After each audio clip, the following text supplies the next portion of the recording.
Hello students, कैसे हैं आप लोग। I hope you are doing well. इससे पहले 4 लेक्चर्स में हम लोगों ने कई बातों को क्लॉक्स के ऊपर जो पहले लेक्चर्स आ चुके हैं उसमें हमने क्लॉक्स के जो कॉन्सेप्ट्स हैं, how two hands of a clock become coincidental to each other, how do they make angles and after how much time they become coincidental, what was the ideal time. तो हम लोगों ने पहली ही class में ये सीखा था कि if two hands, minute hands and hour hands of a clock are becoming coincidental to each other, then how much time is the ideal time. 65:5/11 minutes. अगर क्लॉक को 65:5/11 मिनट से ज्यादा समय लगता है तो clock is running too slow, lose कर रहा है। एंड अगर उससे कम समय लगता है तो clock is gaining, that means it is too fast. इसी पे कुछ सवाल हैं जो हम लोगों को करना है और इस सीरीज में मीन्स आज के लेक्चर में हम कुछ क्वेश्चंस करेंगे जो टेक्निकली आप देखोगे हर एक तरह के एग्जाम्स में आता है and they keep on are asking questions on different manners in different various types of exams. चलिए देखते हैं क्वेश्चन को directly. Let's come to the point now. Two clocks, ये क्वेश्चन हम लोग थोड़ी देर में करते हैं। जो मुझे करवाना है पहले वहां से शुरू करता हूं मैं। ओके यस, यहां से शुरू करते हैं। गाइस एक बात तो क्लियर है, how much does the clock gain और lose per day if its hands coincide every 63 minutes. तो हमें अच्छे से पता है कि जो आइडियल टाइम होता है वो होता है 65:5/11 मिनट्स। पहले वीडियो को देख लेना अगर नहीं जानते हो तो। ये एक आइडियल टाइम होता है। इतने समय के बाद क्लॉक्स के दोनों hands, minute hands and hour hands को कोइंसिडेंटल होना चाहिए। अगर इससे कम समय में होता है, जैसे कि मान लो ये 63 मिनट्स में होता है, तो clock is running too fast, तो क्लॉक गेन कर रहा है। अगर ये 67 मिनट्स में होता है तो clock is running too slow, ये लूज कर रहा है ना, लूज कर रहा है। सो द थिंग इज, इस केस में क्लॉक गेन कर रहा है। How much does the clock gain और lose per day if its hands coincide every 63 minutes. तो गेन कर रहा है तो लूज वाले दो ऑप्शन तो वैसे ही कट गए, तो मैं ऑप्शन से नहीं जाऊंगा, हम सॉल्व करेंगे इसको। आइए सॉल्व करते हैं। How much does the clock gain और lose per day if its hands coincide every 63 minutes. हर एक 63 मिनट्स के बाद अगर hands of a clock coincide कर रहे हैं, इसका मतलब हुआ वैसे करना चाहिए 65:5/11 मिनट्स के बाद, लेकिन कर रहा है 63 मिनट्स के बाद। तो मैं यहां पे देख रहा हूं कि दोनों के बीच गैप क्या है, तो पहले गैप को समझो। दोनों के बीच गैप यहां क्या है, तो मैं अगर देख रहा हूं, थोड़ा चीजों को अच्छे से ऑब्जर्व कर रहा हूं, तो मैं देख रहा हूं कि जब मैं 65:5/11 में से 63 मिनट्स माइनस करता हूं तो 2:5/11 मिनट्स का गैप होता है, जिसको मैं फ्रैक्शन में लिखता हूं तो होता है ये 27/11। 11 गुने 2 22, 5 27, 27/11 मिनट्स का गेन हो रहा है। अब 27/11 मिनट्स का जो गेन होता है वो कितने मिनट्स में हो रहा है, तो 63 मिनट्स में हो रहा है, क्योंकि पूरा 65:5/11 मिनट्स तो लग ही नहीं रहा है ना। 63 मिनट्स के बाद ही फिर से कोइंसिडेंटल हो जा रहा है मिनट हैंड और आवर हैंड। तो इसका मतलब अगर मैं बोलना चाहूं तो मैं ऐसे भी कह सकता हूं कि इन 63 minutes total gain is 27/11 minutes. और हमसे पूछा जा रहा है कि पूरे दिन में, in a day, how much is the gain और लॉस। तो पूरे दिन में कितना गेन होता है, कितना लॉस होता है, उसके लिए हम क्या करेंगे, 24 आवर्स की बात हो रही है यहां पे। तो हम यहां पे क्या देख रहे हैं कि अगर 63 मिनट्स में गेन इतना होता है, ठीक है, इन 63 मिनट्स, अगर मैं यहां लिखता हूं इन 63 minutes gain is 27/11 minutes. in overall 63 minutes gain is 27/11 minutes. So in 1 minute gain is 27/11 divided by 63 को नीचे ले जाओगे 1 मिनट के लिए, तो ले जाओ ना 63, ठीक है। तो हमसे पूछा क्या गया है, एक दिन में मतलब 24 घंटे में कितना गेन होगा। तो 24 घंटे में कितना गेन होगा, तो 24 घंटे में होते हैं 24 इंटू 60 मिनट्स। 24 इंटू 60 मिनट्स में कितना गेन होगा, 24 घंटे को मिनट में कन्वर्ट कर दो, एक मिनट में इतना गेन होता है, ठीक है। एक मिनट में 27/11 इंटू 63 होता है, तो पूरे 24 इंटू 60 मिनट्स में कितना होगा, तो 27/11 11 इंटू 63 मल्टीप्लाई 24 इंटू 60, 24 इंटू 60। अब मैं इसको सॉल्व करूंगा, ठीक है, मैं इसको सॉल्व करूंगा। आओ सॉल्व करते हैं। 9 3 जा 27, 9 7 जा 63। अब ये सॉल्व कैसे होगा? तो 24 3 जा 72 और 72 इंटू 6, ठीक है। देखो 4320 डिवाइडेड बाय 11 इंटू 7 77, ठीक है। इतने मिनट का गेन होगा 24 घंटे में। 24 घंटे में 4320 बाय 77 मिनट्स का गेन होगा। अब बच्चे 4320 डिवाइडेड बाय 77 मिनट्स का गेन होगा। तो मैं एक बात बताऊं, इसको सॉल्व करो ना, मतलब अगर मैं यहां लिखना चाहूं तो I can write down this way कि यहां पे गेन कितना हो गया 4320 डिवाइडेड बाय 77 मिनट्स। तो तुम 4320 को 77 से डिवाइड करो and you will be getting your answer. अब सवाल ये उठता है कि यहां पे गेन हुआ है, तो क्या हमें पूरा सॉल्व करने की जरूरत है? हमें एक्चुअली में पूरा सॉल्व करने की जरूरत है? बिल्कुल नहीं है। पता है क्यों? क्योंकि तुम ये चीज देख रहे होगे कि अगर ये गेन कर रहा है तो ये जो पहला ऑप्शन है लूज का, ये जो थर्ड ऑप्शन है लूज का, ये तो मैंने पहले ही काट दिया कि लूज तो हो ही नहीं रहा है, हो रहा है गेन। अच्छा, गेन में दो ऑप्शन है हमारे पास, एक है 56:8/77 और दूसरा है गेन 75:75/341। बट जब आप यहां पे 4320 को डिवाइड कर रहे हैं किससे? 77 से, तो इसका मतलब डिनोमिनेटर में 77 से छोटा नंबर की पॉसिबिलिटी तो है अगर ये कट जाएगा तो, ठीक है, लेकिन 77 से बड़े नंबर की पॉसिबिलिटी बिल्कुल नहीं है। तो कम से कम 77 तो अगर दिख रहा है ऑप्शन में तो 77 की पॉसिबिलिटी है, ठीक है, लेकिन 341 की पॉसिबिलिटी नहीं है। तो ऐसा क्यों? क्योंकि डिवाइड करके देख लो 4320 को 77 से, तो तुम देखोगे तुम्हारा आंसर क्या आएगा? बी नंबर आंसर आएगा। आई मीन तुम्हारा आंसर होगा गेन्स 56:8/77 मिनट्स।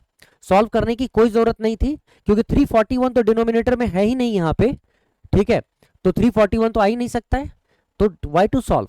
डायरेक्ट हमको दिख रहा है कि एक ही ऐसा केस है जिसमें डिनोमिनेटर 77 है, जिसमें गेन्स हो, तो क्यों ना हम उस ऑप्शन के साथ मूव कर जाएंगे। तो हमेशा एग्जाम में जरूरत नहीं होती है कैलकुलेट करने की, ठीक है, आपको हमेशा सतर्क होना होता है। थोड़ा सा तैयार रहो, अपने तरीकों को डेवलप करो। जैसे जैसे आगे बढ़ोगे ना, वैसे प्रैक्टिस कर करके तुम्हारे अंदर एक ऐसी जो कला है वो डेवलप हो जाएगी, एक आर्ट है वो ऐसा डेवलप हो जाएगा कि अपने आप देखोगे और क्वेश्चन को रिकॉग्नाइज करोगे अपने आप। एक तरीका हो सकता है कई बार एग्जाम में ही तरीका डेवलप हो जाए, है ना, और हमेशा कैलकुलेशंस की जरूरत नहीं पड़ेगी। हाँ, इसका मतलब ये नहीं कि कैलकुलेशन बार बार छोड़ के ही निकलो, क्योंकि कैलकुलेशन की जरूरत पड़ भी सकती है और पड़ती भी है, तो करो, जरूर करो। चलो गाइज आगे वाले सवाल को करते हैं। आई होप तुम्हें ये समझ में आ गया हो। A watch which gains uniformly in is 2 minutes slow at noon on Monday and is 4 minute 48 second fast at 2 PM on the following Monday। बहुत ही आसान सा सवाल है बच्चे, इस सवाल में बहुत मजा आएगा तुम्हें।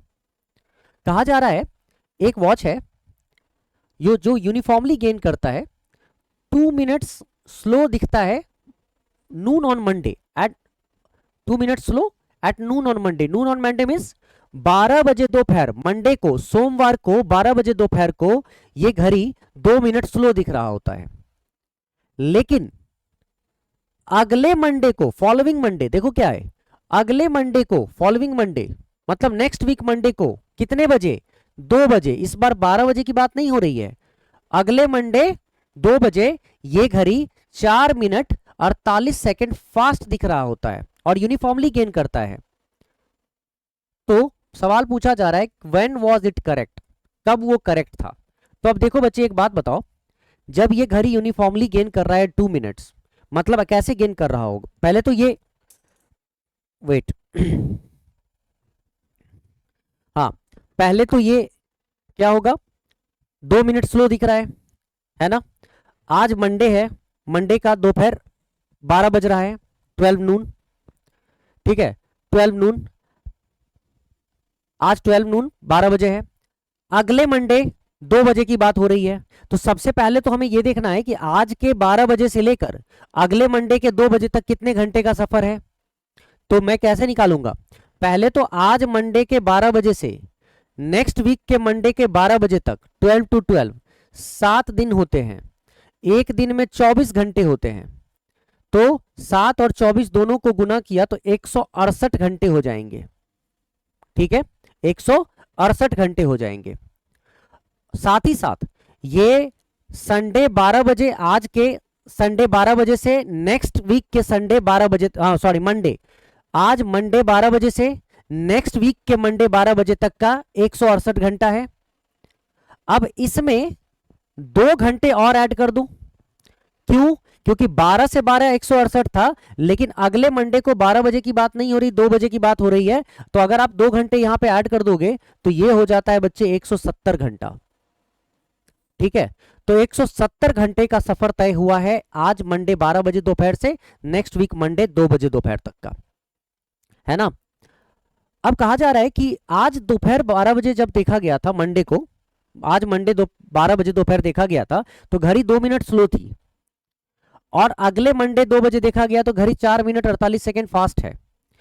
तो यूनिफॉर्मली ऐसे गेन किया होगा ना कि पहले 2 मिनट स्लो थी, 2 मिनट स्लो थी, तो पहले ये धीरे से यूनिफॉर्मली गेन करते करते यहां आया होगा, 1 मिनट स्लो रहा होगा, फिर यहां पहुंचा होगा, जब ये करेक्ट टाइम दिखा रहा होगा 0 मिनट स्लो दिखा रहा होगा, फिर ये और आगे बढ़ा होगा, 1 मिनट फास्ट हो गया होगा, अभी स्लो था, फिर 1 मिनट स्लो, फिर 0 मिनट मतलब करेक्ट टाइम पे आया होगा, फिर 1 मिनट फास्ट, फिर 2 मिनट फास्ट, फिर 3 मिनट फास्ट, और Monday next week Monday 2 PM को 4 मिनट 48 सेकेंड फास्ट हुआ होगा, है ना। तो सवाल ये उठता है कि जिस समय ये घड़ी 2 मिनट स्लो थी, उस समय से करेक्ट टाइम तक आने के लिए इस घड़ी को कितना गेन करना पड़ेगा। जिस समय घड़ी 2 मिनट स्लो, ये घड़ी 2 मिनट स्लो चल रहा था, तो ये उस समय से सही पोजीशन पे सही टाइम पे आने के लिए, करेक्ट टाइम शो करने के लिए इसे 2 मिनट यूनिफॉर्मली गेन करके यहां पहुंचना पड़ेगा, तब जाके वो एक्यूरेट टाइम बताएगा कि वो कौन सा समय था जिस समय घड़ी एक्यूरेट टाइम पे आई, और उसके बाद ये आगे बढ़ती चली गई, मतलब ये टाइम यूनिफॉर्मली गेन होता गया और घड़ी फास्ट हो गई। ठीक है, अब ये 2 मिनट गेन कैसे पता चलेगा, तो इसके लिए हम क्या करेंगे, इस 2 मिनट गेन को पता करने के लिए हमें यह बात पता है कि हम यहां जब भी देख रहे होते हैं 2 मिनट और 4 मिनट 48 सेकेंड फास्ट, मान लो घड़ी का करेक्ट पोजीशन हमारे पास है, ये घड़ी का ये करेक्ट पोजीशन है, घड़ी 2 मिनट स्लो थी आज के 12 बजे दोपहर को मंडे को, ठीक है, और घड़ी फास्ट हो गई नेक्स्ट वीक 2 PM मंडे को, कितना, 4 मिनट 48 सेकेंड, है ना। कितने का गैप आ गया, फास्ट हो गई, तो यहां से यहां तक का टोटल गैप कितना आ गया, मतलब कितना यूनिफॉर्मली गेन हो गया, तो पहले 2 मिनट गेन हुआ होगा और फिर 4 मिनट 48 सेकेंड गेन हुआ होगा, तो टोटल यहां से यहां तक 2 मिनट, यहां से यहां तक 4 मिनट 48 सेकेंड, तो ओवरऑल जो गेन हुआ होगा वो होगा 6 मिनट 48 सेकेंड का, 4 मिनट 48 सेकेंड प्लस 2, यहां से यहां पहले गेन करके पहुंचा होगा 0 मिनट पे, फिर 4 मिनट 48 सेकेंड, तो 6 मिनट 48 सेकेंड गेन हुआ, और 6 मिनट 48 सेकेंड को मैं पहले मिनट में कन्वर्ट करूंगा, कैसे, 6 48 को मिनट में कन्वर्ट करने के लिए 60 से डिवाइड करो, 12 चौके 48, 12 पंचे 60, अब सॉल्व करता हूं मैं, तो 6 गुना 5 30 जोड़ 4 34/5 मिनट, ठीक है, तो इसका मतलब ओवरऑल जो गेन हुआ है ना, ठीक है, ओवरऑल आज के मंडे के 12 बजे दिन से नेक्स्ट मंडे के 2 बजे दिन तक जो गेन हुआ है वो है 34/5 मिनट, 34/5 मिनट्स का यूनिफॉर्मली हुआ है। ठीक है, अब यूनिफॉर्मली गेन हुआ है, तो यहां पे समझने वाली बात यह है कि अगर यूनिफॉर्मली गेन होगा तो हमें तो मात्र 2 मिनट गेन करना है एक्यूरेट टाइम तक पहुंचने के लिए, और ये जो यूनिफॉर्मली गेन हुआ है 34/5 मिनट का, तो आज दोपहर 12 से नेक्स्ट मतलब मंडे दोपहर, आज के मंडे दोपहर 12 से नेक्स्ट मंडे के दोपहर 2 बजे तक 170 घंटों में हुआ है ना, है ना।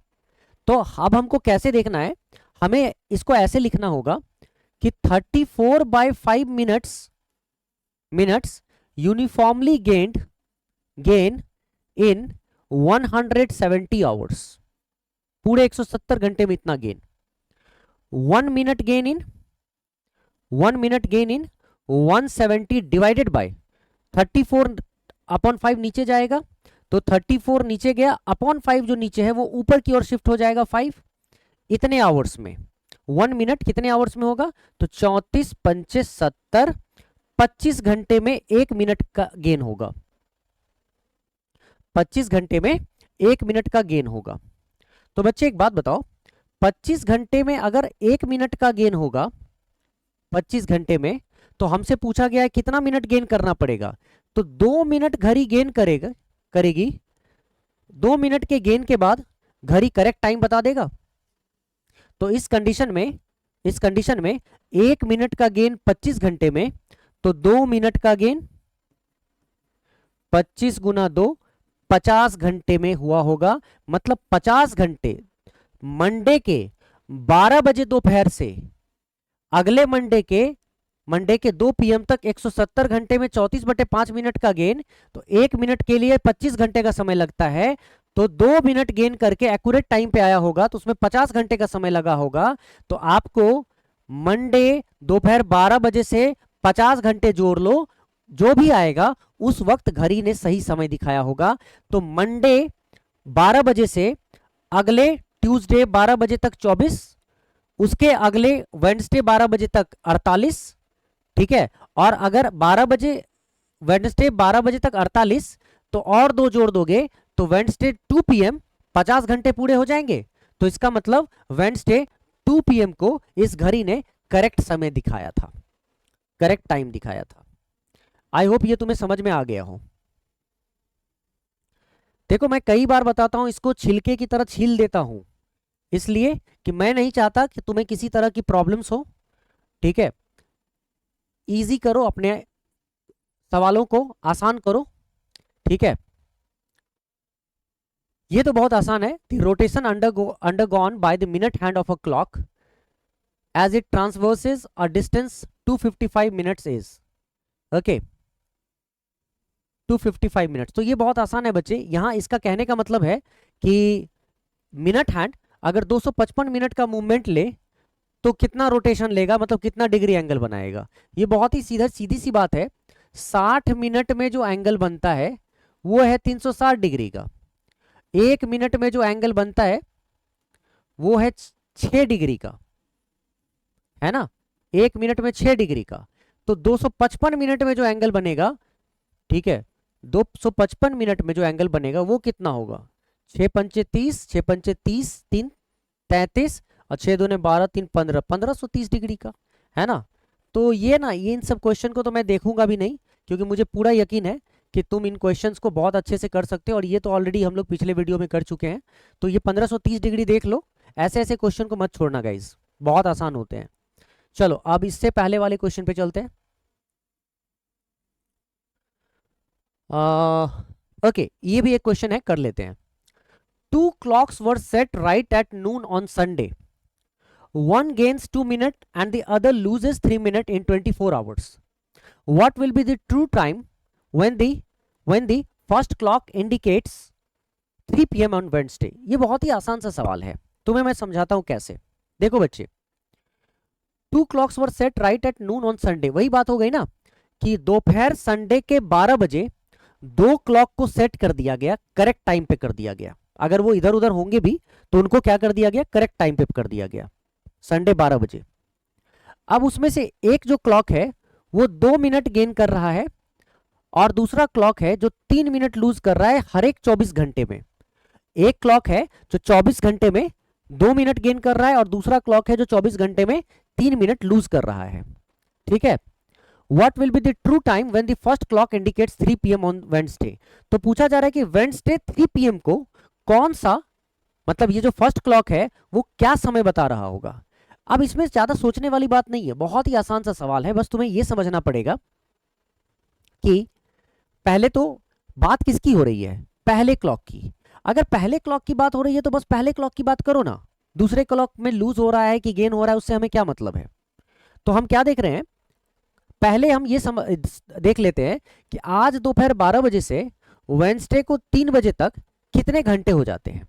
तो आज दोपहर 12 बजे से मतलब संडे को, संडे दोपहर 12 बजे से, अगले मंडे दोपहर 12 बजे 24, उसके अगले ट्यूसडे दोपहर 12 बजे 48, 24 24 48, और उसके अगले दिन वेंसडे दोपहर 12 बजे 72, और 12 बजे से और 3 घंटा जोड़ दो क्योंकि 3 PM की बात हो रही है, तो 72 और 3 75। तो मैं अगर यहां पे लिखूं 12 PM Sunday two 3 PM, 12 PM Sunday two 3 PM,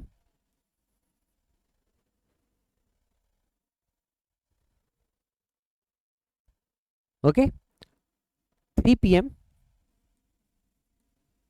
Wednesday, total कितना टाइम, 75 आवर्स, 75 घंटे का समय, 75 आवर्स। अच्छा, अब सुनना मेरी बात को, 1 गेन्स 2 मिनट्स, मतलब जो करेक्ट टाइम होगा उसका 24 घंटा, लेकिन ये जो फर्स्ट घड़ी है ना वो हर एक 24 घंटा में 2 मिनट गेन कर लेता है। तो जो करेक्ट घड़ी का 24 घंटा और करेक्ट घड़ी का 24 घंटा और ये जो फर्स्ट घड़ी है ना इसका 24 घंटा 2 मिनट एक ही बात है कि नहीं है। अगर मैं इसको ऐसे लिखना चाहूं तो जरा देखो, तो मैं लिख सकता हूं क्या, और टाइम देखो कितना है, 75 आवर्स है दोनों के बीच। अच्छा देखो, अगर मैं लिख सकता हूं ऐसे 24 hours 2 minutes of first clock equal to 24 hours of correct clock, मतलब 24 घंटे 2 मिनट अगर होंगे फर्स्ट क्लॉक के तो करेक्ट क्लॉक का 24 घंटा चल रहा होगा। तो मैं क्या करता हूं ना, 24 घंटे 2 मिनट्स को घंटों में कन्वर्ट कर देता हूं। मैं यहां ये लिख देता हूं घंटों में कन्वर्ट करके, 24 घंटा तो है ही, 2 मिनट्स को घंटों में कन्वर्ट करने के लिए 60 से डिवाइड करूंगा, 2 1 जा 2 30 जा। अच्छा 24 इंटू 3 72 मीन्स 720 प्लस 1, तो ये हो जाएगा 721/30 आवर्स, है ना। तो इसको मैं अगर दूसरे लैंग्वेज में लिखूं तो ऐसे भी लिख सकता हूं, 24 घंटे 2 मिनट को 721/30 hours of first clock equal to 24 hours of correct clock,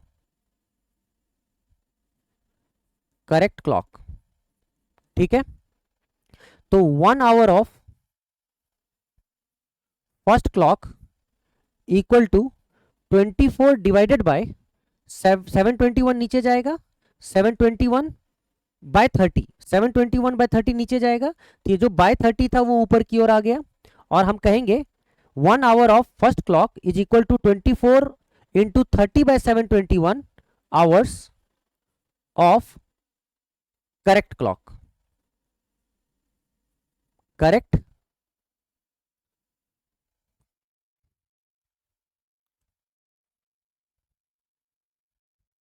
hours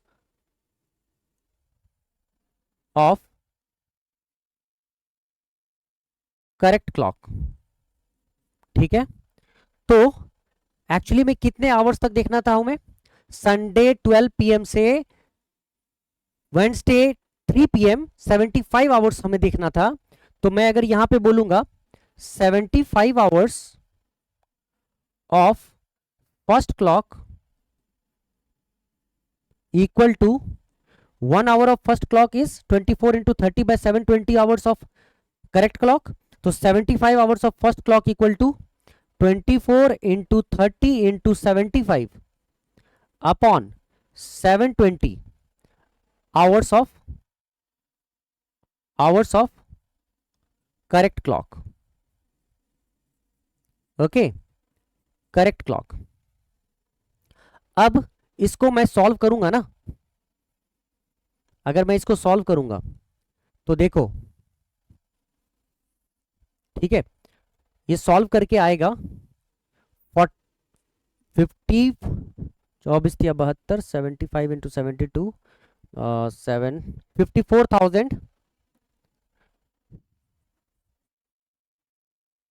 divided by 721 hours, divided by 721 hours, ये तुमको आएगा approximately 53 hours some minute, approximately 53 hours some minute.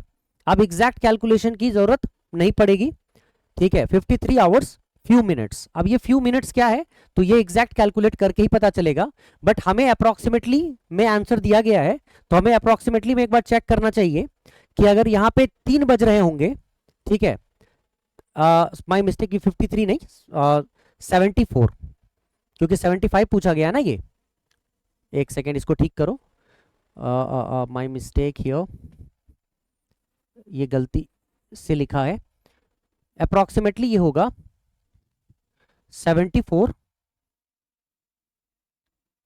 Hours and 74 hours and somewhere 53 minutes और something, ठीक है, इसी तरह कुछ होगा, 74 आवर्स 53 मिनट्स एंड सम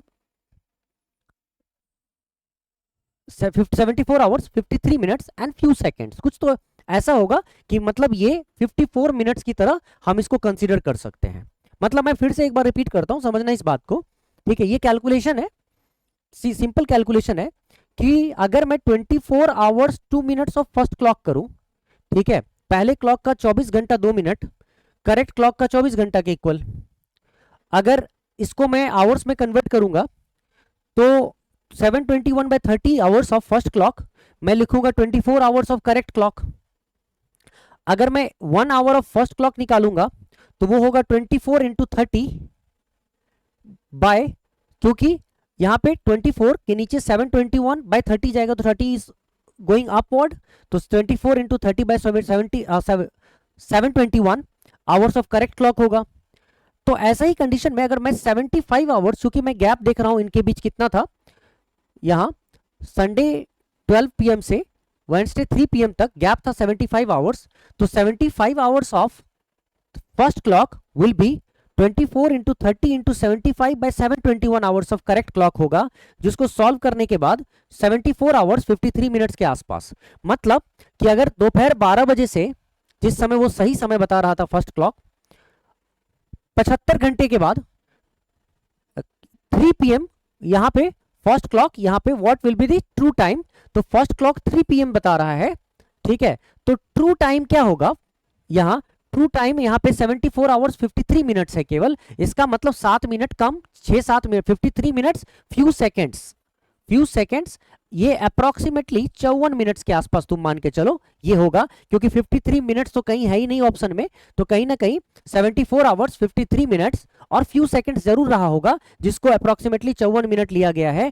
तो जहां पहले वाले क्लॉक ने 3 बजे का समय शो किया, और जबकि हमें पता है कि पहले वाला क्लॉक गेन कर रहा है, फास्ट है, तो ऑब्वियसली जो करेक्ट क्लॉक होगा वो कुछ स्लो है। कितना स्लो है भाई, तो 74 आवर्स ही होता है उस समय से, 12 बजे से 74 आवर्स 53 मिनट्स फ्यू सेकंड। इसका मतलब ये हुआ कि 2 बज के, ठीक है, दोपहर वेडनेसडे को 2:53 कुछ सेकंड्स हो रहे होंगे, जिसको हम कह सकते हैं 2:54 अप्रोक्सीमेटली। तो करेक्ट क्लॉक का उस समय 2:54 हो रहा होगा, तो 2 PM 54 minutes, right, it is the correct answer. अब इतना इलेबोरेट करके बता रहा हूं, बार बार बता रहा हूं, चीजों को रिपीट कर रहा हूं, ठीक है, समझ में आ जाता है एक बार, बहुत बढ़िया, नहीं समझ में आता है दोबारा रिपीट करो, पॉज करो, सॉल्व करो, ठीक है, बार बार देखो चीजों को, क्योंकि इस तरह के क्वेश्चंस आएंगे, केवल न्यूमेरिकल वैल्यू चेंज होगा, चीजें यही रहेंगी, concept will remain same always, ठीक है। और मैं कन्विंसिंगली इसलिए ये काम करता हूं क्योंकि मैं चाहूं तो एक बार मैं बता के निकल जाऊंगा, लेकिन ये बार बार क्यों बता रहा हूं, इसका रीजन मात्र ये है क्योंकि कुछ बच्चे, तीन तरह के अलग अलग बच्चे होते हैं, कैटेगराइज करता हूं मैं। एक स्टूडेंट होता है जो एक बार में चीजों को समझ पाएगा, कॉन्सेप्चुअली वो सही होता है, उसका बेसिक ठीक होता है, फंडामेंटली दे आर गुड। दूसरा स्टूडेंट होता है कि थोड़ा बताया जाएगा, थोड़ा हेल्प करूंगा, थोड़ा वो करेगा, चीजों को आगे चल के वो फ्लैट वे में समझ जाएगा। तीसरा होता है कि जिनको कई बार समझाना पड़ता है, फिर वो समझते हैं और वो फिर बहुत अच्छा कर पाते हैं। ठीक है, जिनका बेसिक बहुत अच्छा नहीं होता है लेकिन वो मेहनत से करते हैं, तो they need emphasis on those things. वो उनके लिए मुझे बार बार एक ही चीज को कई बार रिपीट कर करके बताना पड़ता है। ठीक है, तो do one thing, if you feel that I am going slow, तो तुम एक काम करो, इसको 1.5x स्पीड पे देख लिया करो, but I will be at my speed only. ठीक है, तुम्हें मेरे ही स्पीड से चलना पड़ेगा। चलो गाइस, आगे बढ़ते हैं हम लोग और देखते हैं डिफरेंट टाइप्स के क्वेश्चंस कौन कौन से इसमें आ सकते हैं। कुछ एक क्वेश्चंस और होंगे जो हम लोगों को यहाँ पे कवर करना है। अच्छा, एक तरह का क्वेश्चन ऐसा होता है मिरर इमेज, बहुत ही सिंपल सी चीज होती है। मिरर इमेज कुछ नहीं है। यहाँ पे एक बात बताओ, जैसे मैं मान लो कि एक घड़ी ऐसे दिखा रहा हूं, शो कर रहा हूं तुम्हें। ठीक है, जैसे 12 बज रहे हैं, 12, 1 2 3 4 5 6 7 8 9 10 11। अब ऐसी ऐसी चीजें तो बताने की जरूरत भी नहीं होती है, थोड़ा सा आप कॉन्सेंट्रेट करोगे, you will be able to solve such questions very faster. ठीक है, अगर इसमें मैथमेटिक्स नहीं है तो मजा भी नहीं आएगा करने में, लेकिन ठीक है चलो कोई बात नहीं। मैं कहता हूं कि अगर अभी घड़ी में आवर हैंड 12 पे और मिनट हैंड 2 पे हो, तो यहां पे 12 से थोड़ा सा आगे है और मिनट हैंड 2 पे हो, तो इसका मतलब कंफर्म है कि ये जो घड़ी में टाइम हो रहा है वो क्या है,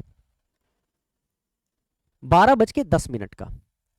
अब मैं यहां पे अगर एक मिरर लगा दूं, मैं यहां पे एक मिरर लगा दूं, ठीक है, और मिरर लगा के जब मैं इसका यहां पे इमेज देखूंगा, तो इस घड़ी में जो इसका इमेज बनेगा वो कैसा बनेगा,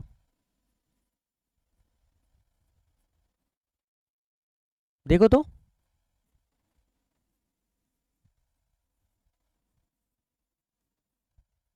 कैसा बनेगा। तो ये तो तुमको 12 पे ही दिखेगा, ठीक है, लेकिन ये वाली जो सुई है ना, ये इधर की ओर दिख जाएंगी। मतलब ऐसा लगेगा, तुम्हें दिख रहा होगा कि ये 12:50 हो रहा है ना। तो ये बहुत ही सिंपल सी चीज होती है कि इमेज में जो आपको ये दिख रहा है ना, वो एकदम बदला हुआ सा आपको दिखेगा। मतलब इमेज जो लेफ्ट का राइट दिखेगा, राइट का लेफ्ट दिखेगा। तो ऐसे कंडीशन में कोई जो टाइमिंग्स होते हैं ना, टाइमिंग्स का अगर आपको पता करना हो, तो सबसे बढ़िया जो तरीका होता है पता करने का, बेस्ट तरीका जो होगा यहाँ पे, आप क्या करो, जो एग्जैक्ट टाइम आपको दिया गया है उसे 12 बजे से घटा दो, आपको लेफ्ट साइड का दिख जाएगा मिरर इमेज।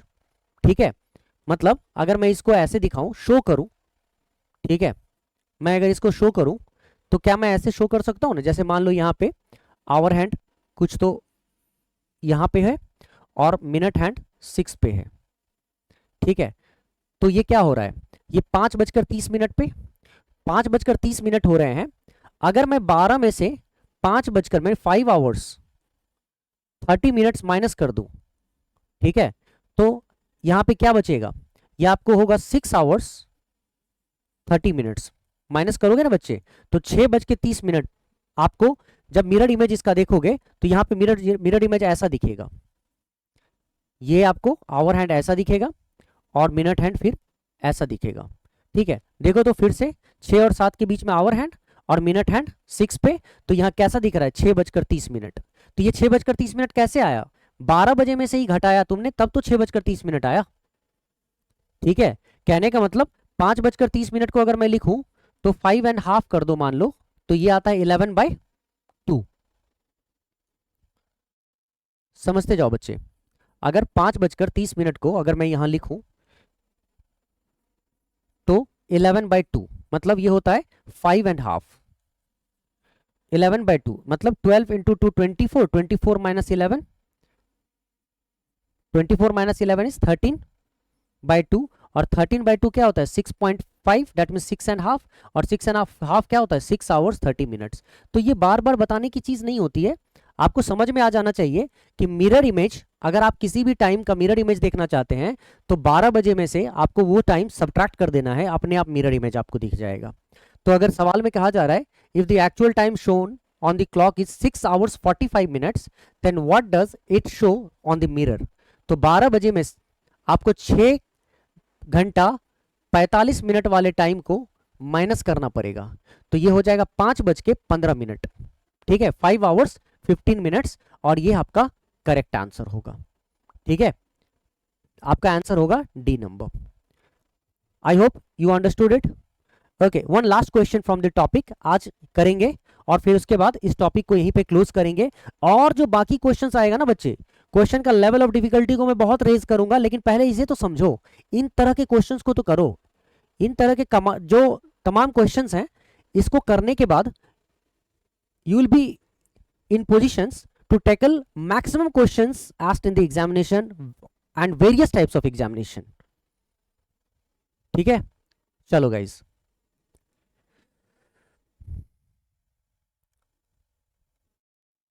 एक क्वेश्चन ये भी देख लो, जब देख ही रहे हो तो इसे भी देखो। देखो क्या है, a watch which gains 5 seconds in 3 minutes was set right at 7 a.m. in the afternoon of the same day when the watch indicated 4:15 o'clock, the true time is। देखो बच्चे क्या है यहाँ पे समझना, a watch which gains 5 seconds in 3 minutes, 3 minute में 5 second gain करता है। एक वॉच है 3 मिनट में 5 सेकेंड गेन करता है।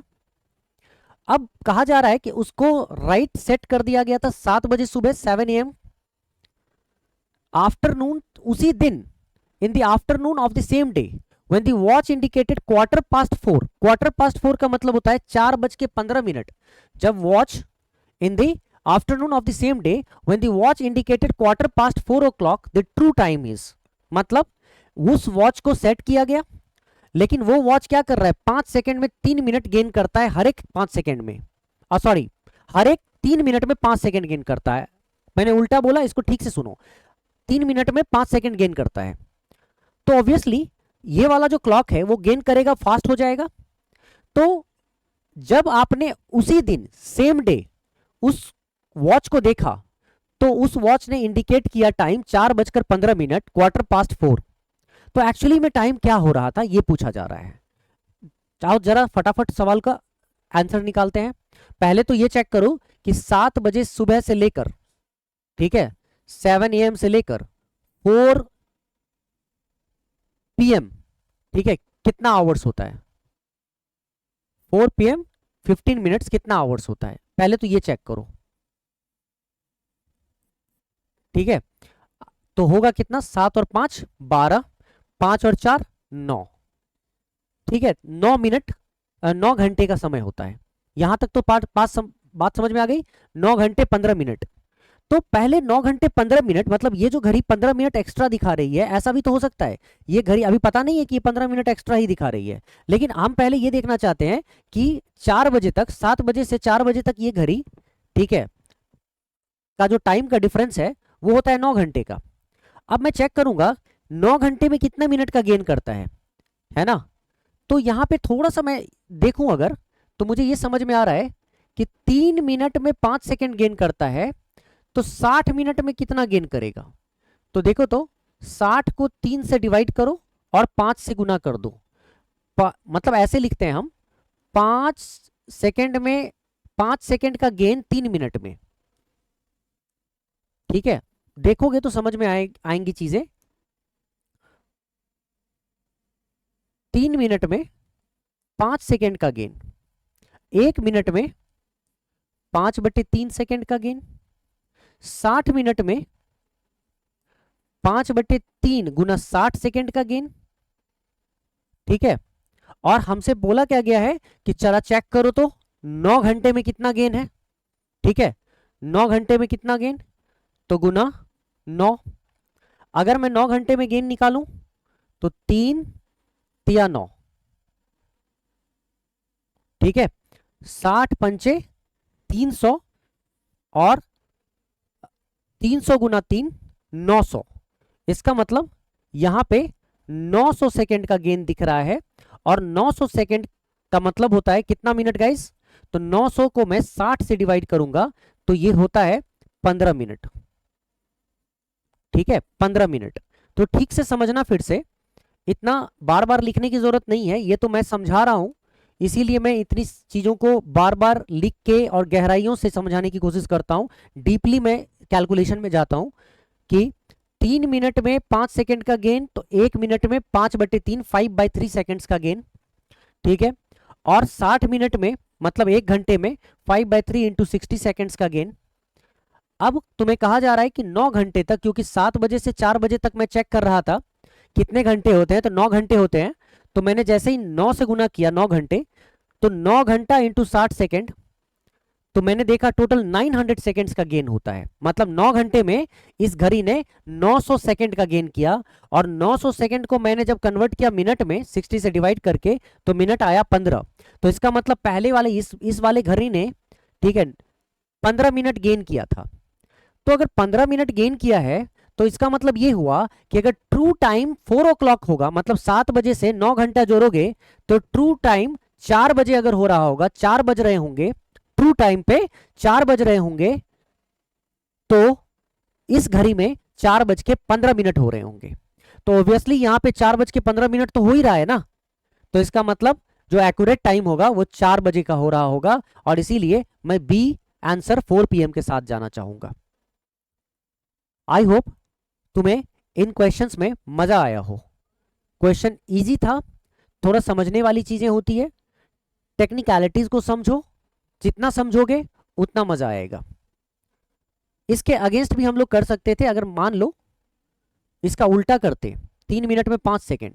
अच्छा, 3 मिनट में गेन करता है 5 सेकेंड, तो मैं ऐसे अगर कर दूं कि 1 सेकेंड गेन करने में 3 मिनट का समय लेता है, 1 सेकेंड गेन करने में 3 मिनट का समय लेता है, तो पूरा का पूरा अगर मैं यहां से यहां तक का समय देखता हूं ना, तो ये आता है 9 hours 15 minutes।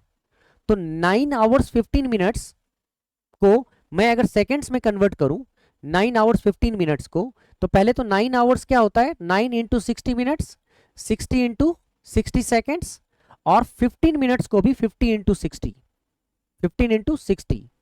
ठीक है, तो 1 सेकेंड का गेन होता है, गेन करने में 3 मिनट लगते हैं, तो इतने सेकेंड का मतलब इतने समय में जो गेन होगा, मतलब कैसे निकालोगे, तो आप इसको उल्टा कैलकुलेट अगर करोगे, तो आप देखोगे ये जो 15 मिनट एक्स्ट्रा था ना, वो 15 मिनट एक्स्ट्रा अपने आप यहां से एलिमिनेट होगा, और आपको पता चल जाएगा कि उस समय क्या टाइम हुआ था, 4 बज रहे थे। बट खैर, इन सब चीजों को कैसे भी किसी भी एक तरीके से कर लो तो वो काफी है, उस पर बहुत ज्यादा दिमाग नहीं लगाना है।